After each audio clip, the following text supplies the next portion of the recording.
اعوذ باللہ السمیع العلیم من الشیطان الرجیم من حمزہ ونفخہ ونفثہ بسم اللہ الرحمن الرحیم ربی یسر ولا تعسر وتمم بالخیر ربی زدنی علما یا ایہا الذین آمنوا اذا قمتم الی الصلاة فاغسلوا وجوہکم وایدیکم الی المرافق وامسحوا برؤوسکم وارجلکم الی الکعبین وان کنتم جنوبا فاطہروا وان کنتم مرضی او علی سفر او جاء احد منکم من الغائط او لامستم النساء فلم تجدوا ماء فتیمموا صعیدا طیبا فامسحوا بوجوہکم وایدیکم منہ ما يريد الله ليجعل عليكم من حرج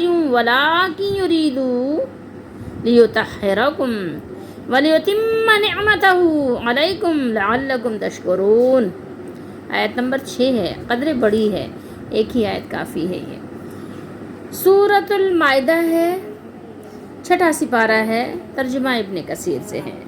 اے ایمان والو یا اے لوگو جو ایمان لائے ہو، جب تم نماز کے لیے اٹھو، جب تمہیں نماز کے لیے اٹھنا ہو، نماز کا ارادہ ہو، ٹھیک ہے، نماز پڑھنے کے لیے اٹھو تو اپنے چہرے اور کوہنیوں تک اپنے ہاتھ دھو لو۔ کیا مطلب ہے؟ وضو کا طریقہ سکھایا جا رہا ہے، ٹھیک ہے۔ وجوہ وجہن کی جمع ہے، فاغسلوا، فا کو نکال دے تو کیا بنے گا؟ یعنی آپ غسل کر لو، دھو دھا لو، یعنی یہاں پر یہ دھونے کا معنی ہے، غسل کا معنی نہیں ہے۔ یہاں پر یہ جو غسل کی بات ہو رہی ہے یہ دھونے کے معنی میں ہے۔ ایدیا، دونوں ہاتھ، ٹھیک ہے، اپنے دونوں ہاتھ، اپنا چہرہ بھی دھو لو۔ تو کیونکہ جمع کی صیغے اس لیے ہیں کہ تمام مومنوں کو کہا جا رہا ہے، تو وہ اپنے ہاتھوں کو بھی دھو لیں، اپنے چہروں کو بھی دھو لیں۔ اور ہاتھ کہاں تک دھونے ہیں؟ مرافق تک۔ مرافق کسے کہتے ہیں؟ کوہنی، ٹھیک ہے۔ اپنے ہاتھ دھو لو، اپنے سروں کا مسح کر لو۔ وامسحوا برؤوسکم، یہ راسن کی جمع ہے، راسن کہتے ہیں سر کو، اس کی جمع ہے رؤوس، ٹھیک ہے۔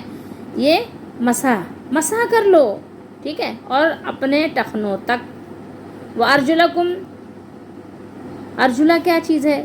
یہ آپ کے پاؤں ہیں جس کو ہم دھوتے ہیں، ٹھیک ہے، اور اپنے پاؤں ٹخنوں تک دھو لو۔ الی الکعبین، کعبین کعبہ کہتے ہیں جو پاؤں میں آپ کے سائیڈ میں جو ایک ابھری ہوئی ہڈی ہوتی ہے نا، اس کو کہتے ہیں کعبہ، اور یہ ہے تثنیہ کا صیغہ کعبین، ٹھیک ہے۔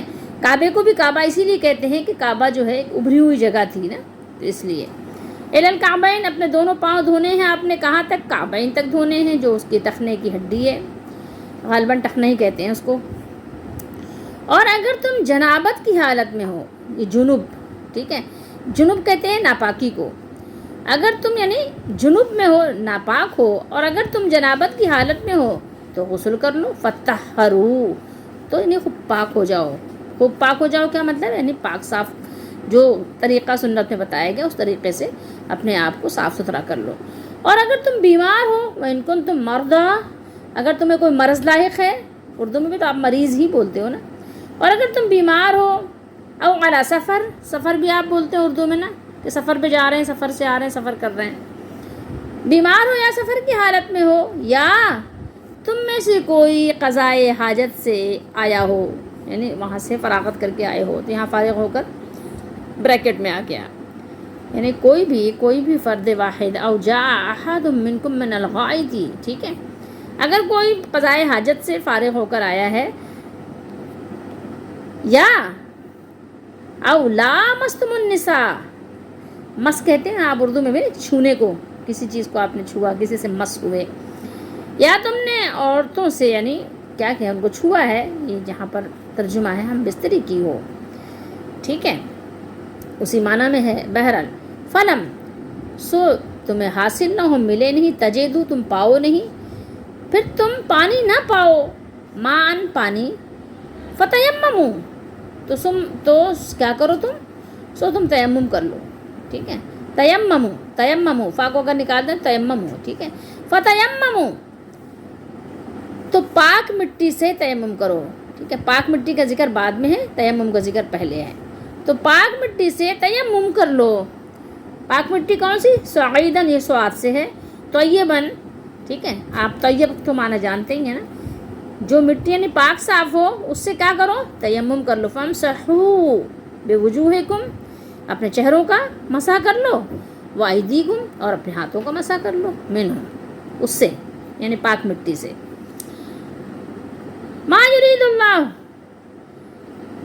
اللہ نہیں چاہتا، ما یہاں پہ نافیہ ہے، اللہ نہیں چاہتا کہ تم تنگی میں ڈالے، ٹھیک ہے، کہ تم پر کوئی حرج رکھے، حرج یعنی کوئی تنگی میں ڈالے، اللہ نہیں چاہتا کہ تمہیں تنگی میں ڈالے، بلکہ کیا اللہ تعالیٰ کیا چاہتے ہیں؟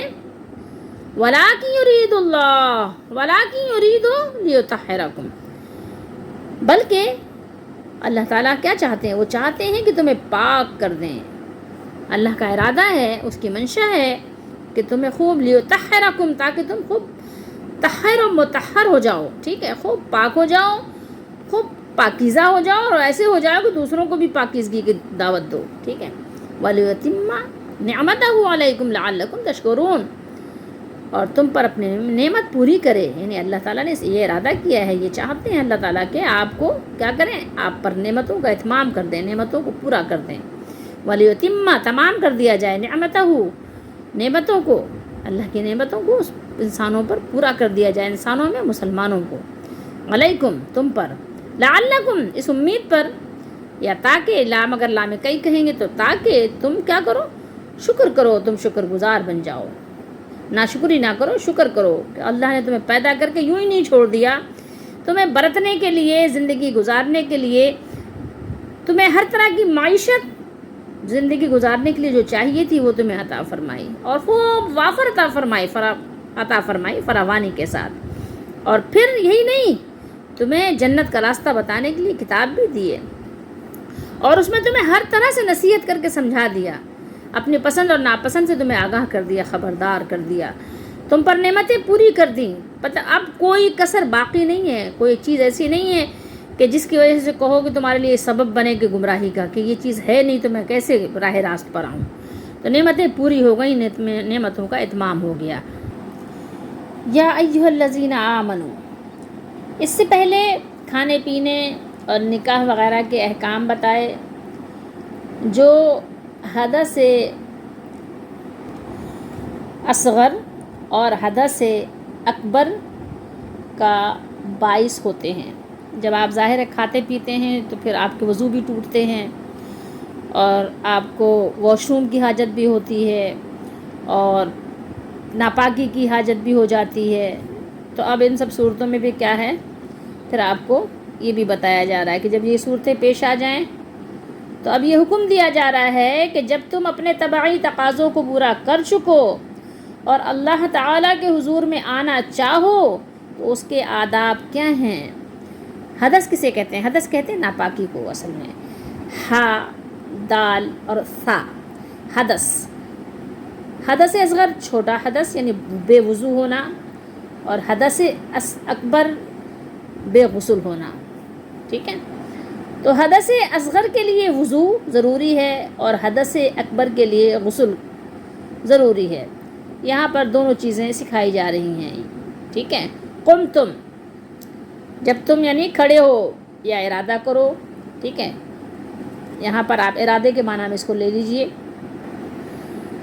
یہاں پر بیان جو ہوا ہے وہ اختصار کے ساتھ ہوا ہے، یعنی اللہ تعالیٰ نے الفاظ کو مختصر کر کے بیان کر دیا، کیونکہ تفصیل آپ کو حدیث سے مل جاتی ہے، پریکٹیکل کر کے تو نبی کریم صلی اللہ علیہ وسلم نے آپ کو دکھا دیا ہے، اور وہاں سے آپ کو پوری تفصیل مل جائے گی، تو اس لیے یہاں اللہ تعالیٰ نے آپ کو پوری تفصیل نہیں بیان فرمائی، بلکہ فرمایا کہ جب تم نماز کا ارادہ کرو تو وضو کرو، ٹھیک ہے، یعنی سبب کیا ہے، سبب کیا بنا، یہ نہیں بیان ہوا، اس کو ذکر نہیں کیا، اور قیام جو ارادے کا سبب ہے اس کو ذکر کر دیا۔ جب کسی کو نماز کا قصد ہو، نماز کا ارادہ ہو، تو اس آیت کریمہ میں قصد نماز کے وقت وضو کرنے کا حکم دیا گیا ہے۔ جو شخص بے وضو ہو تو اس کے لیے وضو کرنا لازم ہے، واجب ہے، فرض ہے، بے وضو نماز نہیں پڑھ سکتے آپ۔ اور جو شخص باوضو ہے، مثال کے طور پہ ظہر کے وقت وضو کیا تھا، اب عصر کا وقت آیا تو اس کا وضو ٹوٹا نہیں، موجود ہے، ٹھیک ہے، تو اب وہ چاہے تو اسی ظہر کی وضو سے اپنی عصر کی نماز ادا کر سکتا ہے، لیکن اگر وہ دوبارہ نیا تازہ وضو کر لے تو تازہ وضو دوبارہ وضو کر لینا مستحب ہے، ٹھیک ہے، یہ پتہ ہونا چاہیے ہمیں۔